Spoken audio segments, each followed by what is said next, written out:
তো দর্শক, আজকে আপনাদের সরাসরি কিভাবে আপনি মোবাইলের মাধ্যমে খুব সহজে যেকোনো ভাতা বা প্রবাসী ভাতা, বয়স্ক ভাতা, বিধবা ভাতা, প্রতিবন্ধী ভাতা, সকল ভাতা আপনি অনলাইনে কিভাবে আবেদন করবেন সেই প্রসেসিংটা আমি আপনাদের দেখাবো। আসসালামু আলাইকুম ওয়া রাহমাতুল্লাহি ওয়া বারাকাতুহু। দর্শক, আশা করি সবাই ভালো আছেন। গণপ্রজাতন্ত্রী বাংলাদেশ সরকারের সমাজ সেবা অধিদপ্তরের সমাজ কল্যাণ মন্ত্রণালয় থেকে একটা গণবিজ্ঞপ্তি জারি করা হয়েছে। সকল প্রকার ভাতা ও উপবৃত্তির আবেদনের সময়সীমা 1 আগস্ট 2026 হতে 15 আগস্ট 2026 পর্যন্ত এর মধ্যে সীমাবদ্ধ রাখা হয়েছে। এর মধ্যে আপনাকে আবেদন করতে হবে, নয়তো আপনার আবেদন বাতিল হওয়ার সম্ভাবনা রয়েছে। তো এই বিষয় নিয়ে আজকে ভিডিওতে আলোচনা করব। তো বিস্তারিত চলুন শুরু করা যাক। তো স্ক্রিন শেয়ারের মাধ্যমে আপনারা জিনিসটা দেখুন, খুব সহজভাবে আপনারা করতে পারবেন আশা করি। তারপর যদি কোনো বিষয় জানার থাকে আপনারা অবশ্যই কমেন্টে জানাবেন। দীর্ঘ 1 বছর পরে বয়স্ক ভাতা, বিধবা ভাতা এবং প্রতিবন্ধী ভাতা আবেদন শুরু হয়েছে। আপনারা তো শুনেছেন, অবগত। তো আপনারা যাতে দ্রুত এটা করতে পারেন সেজন্য আপনাদের একটা ওয়েবসাইটের মাধ্যমে আমরা দেখাবো। তো আজকের ভিডিওতে আমরা দেখব খুব সহজে কিভাবে আবেদন করা যায়, অনলাইনে কিভাবে জিনিসটা সাবমিট করবেন, আবেদন জমা দিয়ে আপনারা সুন্দরভাবে প্রসেসিংটা করতে পারেন। আপনি চাইলে কম্পিউটারের মাধ্যমে করতে পারেন, হাতে থাকি স্মার্টফোন দিয়ে এটা করতে পারেন। প্রথমে আমাদের গুগল ক্রোম ব্রাউজারে ঢুকতে হবে। আপনারা সর্বপ্রথম ডিএসএস মিস একটা ওয়েবসাইট আছে, আপনারা সেখানে প্রথমে প্রবেশ করবেন। প্রবেশ করার পরে আপনাদের একটা ইন্টারফেস নিয়ে আসবে, যেখানে নতুন আবেদনকারীর তথ্য, এখানে ভাতার কার্যক্রম আপনি সিলেক্ট করবেন। এখানে অনেকটা অপশন আছে, বিধবা ভাতা, প্রতিবন্ধী ভাতা, আর অন্যান্য অনেক কিছুই আছে, আপনারা পড়ে দেখতে পারেন। আপনার যেটা জরুরি সেটা আপনি অপশন সিলেক্ট করবেন। তো সিলেক্ট করা হয়ে গেলেও যাচাইকরণে যাবেন। যাচাইকরণের পরে এখানে জাতীয় পরিচয়পত্রে আপনার সম্পূর্ণ যে নামটা রয়েছে সেটা আপনারা ফিল আপ করবেন, এবং সেখানে ইংরেজি নামের একটা অপশন আছে, সেখানে ফিল আপ করবেন। জাতীয় পরিচয় নাম্বার, এনআইডি নাম্বারটা আপনি বসা দিবেন, জন্ম তারিখটা বসাবেন, এবং আপনার লিঙ্গ পুরুষ না মহিলা সেটা বসাবেন।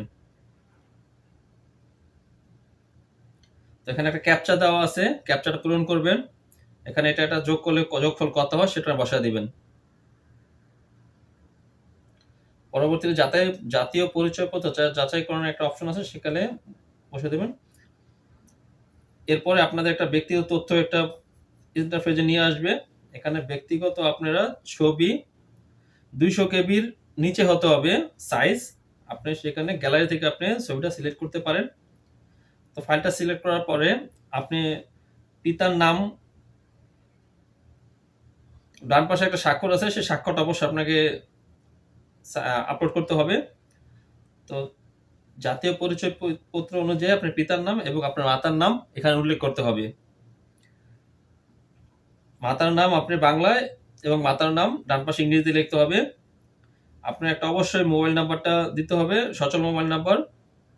সেখানে মোবাইল নাম্বারটা আপনি সুন্দর মতো উল্লেখ করবেন। তবে সম্ভবত চেষ্টা করবেন আপনি যে যার জন্য ভাতা করছেন সেই ভাতাকারীর এনআইডি নিবন্ধিত মোবাইল নাম্বার হতে হবে।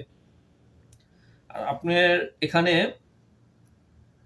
বয়স্ক ভাতার ক্ষেত্রে বিবাহ সিলেক্ট করতে হবে, এবং ধর্ম আপনি সিলেক্ট করবেন ইসলাম বা অন্য ধর্ম যারা তারা সিলেক্ট করবেন। আপনার জাতীয়তা অবশ্যই বাংলাদেশি সিলেক্ট করবেন, এবং আপনার বয়সটা উল্লেখ করবেন। তবে বয়স কিন্তু অবশ্যই 65-র ঊর্ধ্বে হতে হবে বা 65 হতে হবে, এটা মাথায় রাখবেন বয়স্ক ভাতার ক্ষেত্রে। এখানে শিক্ষাগত যোগ্যতা আপনি উল্লেখ রাখতে হবে। আর যেখানে আপনি নিরক্ষর দিবেন, যারা লেখাপড়া করেন নাই, তারা এখানে অবশ্যই সিগনেচার অপশনে টিপসই দিবেন। আপনার পেশা নির্বাচন করবেন, পেশা আপনি কি যে কোনো পেশায় থাকতে পারেন, দিনমজুর, কৃষি, শিক্ষার্থী, কর্মহীন, আপনি দিতে পারেন। তো যোগাযোগের তথ্য দিবেন।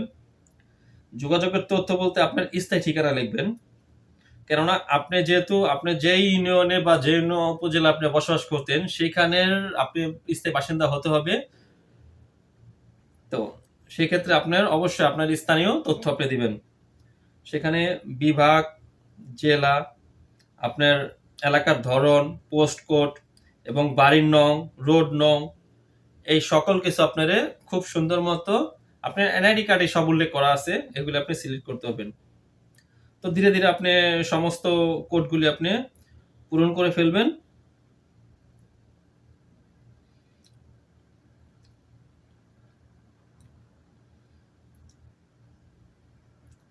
এবং পোস্ট কোড, ওয়ার্ড নং এবং বাড়ির নংটা খুব সঠিকভাবে উল্লেখ করবেন। যেহেতু এটা আপনার প্রসেসিংটা আপনি নিজেই করছেন, তো সেক্ষেত্রে আপনার কম্পিউটার আপনার ফিল আপ করতে হবে। যদি আপনি এটা সমাজসেবা অধিদপ্তরের কোনো কর্মকর্তার আন্ডারে করান বা ইউনিয়ন পরিষদে ডিজিটাল উদ্যোক্তার মাধ্যমে করান, তাহলে সেক্ষেত্রে আপনি শুধু তথ্য দিলে হবে, তারা পূরণ করে দেবে। এবং স্থায়ী ঠিকানা দেওয়ার পরে আপনি বর্তমান ঠিকানা যা আছে সেটা আপনি দিয়ে দিবেন। একা আছে যে আপনি স্থায়ী ঠিকানা যা দিচ্ছেন, অবশ্যই বর্তমান ঠিকানা তাই হবে। আর এখানে পরবর্তীতে বয়স্ক ভাতা অনুযায়ী কিছু তথ্য দিতে হবে, যেমন আপনার স্বাস্থ্যগত সংক্রান্ত তথ্য, আপনি এখানে অক্ষম কিনা, সম্পূর্ণ অক্ষম, আর্থিক আংশিক অক্ষম বা প্রতিবন্ধী, সেটা আপনি উল্লেখ করে রাখতে হবে। তারপরে আপনার সরকারি ও বেসরকারি সুবিধার বিভাগ, এক্ষেত্রে আপনি কি সরকারি কোনো অন্যান্য সুযোগ সুবিধা পাচ্ছেন কিনা, সেক্ষেত্রে আপনার উল্লেখ করতে হবে। আর যেহেতু কোনো সুবিধা পান না, সেক্ষেত্রে আপনার উল্লেখ লাগবে না। এখানে আপনার ভূমির পরিমাণ, আপনি কি ভাড়াটিয়া না এখানে আপনি কিছু সম্পদের মালিক, সে কি পরিমাণ সম্পদের মালিক সেটা উল্লেখ করতে পারেন। ভাড়াটি হলে ভাড়াটি উল্লেখ করতে পারেন। আপনার বার্ষিক আয় উল্লেখ করতে হবে।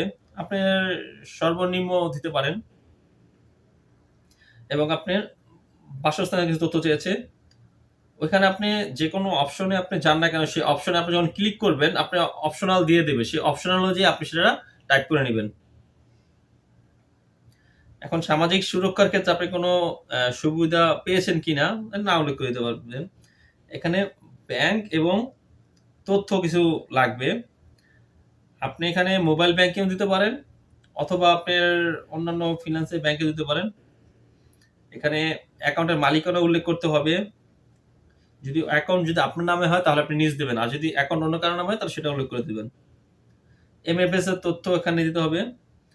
মোবাইল নাম্বারটা কি নগদ, বিকাশ বা রকেট বা অন্যান্য কি না, সেটা আপনি উল্লেখ করে দিবেন। এখানে আপনার মোবাইল নাম্বার দিতে হবে। আর মোবাইল নাম্বারটা অবশ্যই যে ভাতাভোগী তার এনআইডি দিয়ে রেজিস্ট্রেশন করার মোবাইল নাম্বারটা এবং অ্যাক্টিভ অ্যাকাউন্ট আছে সেরকম একটা মোবাইল নাম্বারটা আপনি উল্লেখ করবেন, তাহলে পরবর্তীতে কোনো হ্যাসেলে পোহাতে হবে না। এখানে হিসাবের নাম দিবেন, ইমেল যদি থাকে অপশনাল, না হলে দিয়ে দরকার নেই। আর আপনার নমিনির তথ্য প্রদান করতে হবে। আপনি কি নমিনি তথ্য দিতে চান? যদি দিতে করবেন, হ্যাঁ দিবেন, যাতে আপনার পরবর্তীতে আপনার অবর্তমানে সে যে কোনো কিছু সুবিধা পেতে পারে। এখন নমিনি মনোমিনি তথ্য দিতে গেলে আপনার দুটো অপশন আসবে, নমিনি আবেদনপত্রের ধরন এবং জন্ম নিবন্ধন। জাতীয় পরিচয়পত্র দিতে পারেন অথবা জন্ম নিবন্ধন করতে পারেন। নমিনি আপনি নাবালক হতে পারে, সেক্ষেত্রে জন্ম নিবন্ধন দিবেন, আর সাবালক হলে জাতীয় পরিচয় দিবেন। এবং জাতীয় পরিচয় দেওয়ার পরবর্তীতে আপনি এখানে যদি একটা জাতীয় পরিচয় নম্বরটা বসাবেন এবং জন্ম তারিখ বসাবেন, এবং একটা ক্যাপচা আসবে, সেই ক্যাপচাটা আপনি যোগফল বসা দিবেন।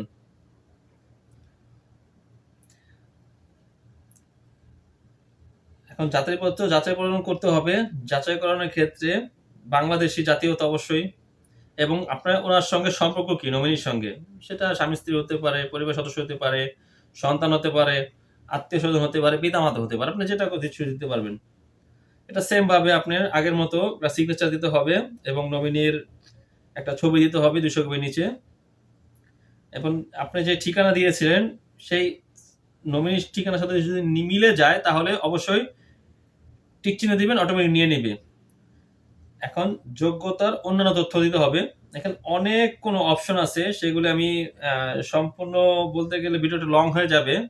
তারপর আপনাদের সুবিধার্থে আমি জিনিসটা বুঝিয়ে বলছি। এখানে খানা খুদে জিনিসটি না দিব, ভূমি বসত বাড়ির মালিকানা ধরন দিব, ভাড়া হলে ভাড়া দিবেন, আর নিজস্ব দিবেন।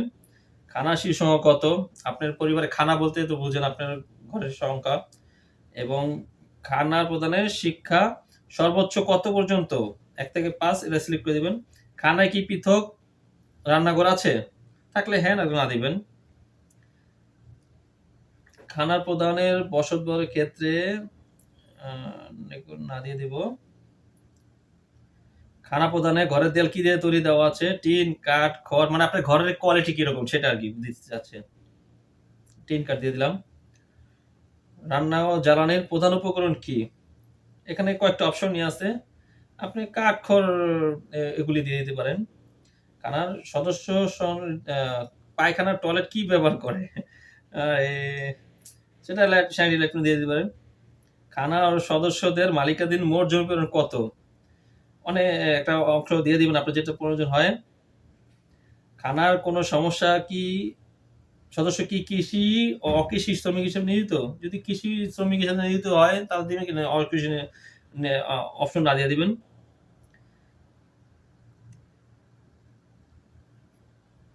আপনার সদস্য সংখ্যা কি ব্যবহার করে সেটা আপনি উল্লেখ করে দিবেন। আপনি আসলে একটা অপশনে ঢুকলে আপনি সেটা আপনি অপশন অনুযায়ী আপনি সিলেক্ট করে নিবেন। সিলেক্ট করা হয়ে গেলে আবার উপরে আসবেন এবং খানার বাসস্থানটি কোথায় অবস্থিত? সিটি কর্পোরেশন হলে সিটি কর্পোরেশন, জেলা পরিষদ জেলা পৌরসভায়, কেন্দ্রীয় উপজেলা হলে অথবা ইউনিয়ন পল্লী বা গ্রাম হলে গ্রাম সিলেক্ট করে দিবেন। তারপর খানার সদস্য সংখ্যা কত? আপনার পরিবারের সদস্য সংখ্যা কত মোটাল 2, 4, 5 যা আছে সেটা বসায় দিবেন। এরপর আছে খানা কি পৃথক প্রদানের বয়স, যে খানা প্রদানের তাদের বয়স কত হতে পারে? এতর মধ্যে এত। স্বামী স্ত্রীর শিক্ষা কি সর্বোচ্চ? সেটা উল্লেখ করে দিতে পারেন। খানার প্রদান ঘরের ছাদ কি দিয়ে তৈরি? আরে কি দিয়ে তৈরি ছাদ? টিন হলে টিন দিলে কাঠগুলি কাঠ দিয়ে দিবেন। খাবার পানির উৎস কি? টিউবওয়েল। খানা রান্নার উপাদান উপকরণ কি? এলপিজি ব্যবহারের পরিমাণ কত? সেক্ষেত্রে 5 কেজি পর্যন্ত দিতে পারেন। খানার বিদ্যুতের লাইনের উৎস কি? জাতীয় গ্রিড। 2 বছর আপনার খানা বিদেশে অবস্থারত কারিগর কোনো অর্থ গ্রহণ করেছেন? না দিয়ে দিবেন। কৃষিকাজে ডিজেল ব্যবহার হতে মাসিক আনুমানিক পরিমাণ কত? 0 কেজি। গড় সংখ্যা কত? 1। বাস এগুলি দিয়ে আপনি সাবমিট করার আগে অবশ্যই সব তথ্যগুলি আরেকবার যাচাই বাছাই করে দিবেন। যদি ভুল থাকে তাহলে কারেকশন করবেন। আর যদি সঠিক থাকে তাহলে সাবমিট দিবেন। আর সাবমিট দিলে কিন্তু আর সেগুলোর কোনো সুযোগ নাই। তাই সেক্ষেত্রে সাবমিট দেওয়ার আগে অবশ্যই আপনারা সম্পূর্ণ ফর্মটা দেখে নিবেন, চেক করে নিবেন। এখন আপনি এটা সংগ্রহ করে রাখতে পারেন। যদি পরবর্তীতে আপনি যদি কিছু দেখাতে প্রয়োজন হয় আপনি এটা দেখাতে পারবেন। অবশ্যই আপনি মেম্বারের মাধ্যমে এই কাজটা করলে আপনার সহজ হবে। এছাড়া সমাজসেবা দপ্তরে আপনারা যোগাযোগ করতে পারেন, সেখানে অফিসার আপনার সহযোগিতা করবে।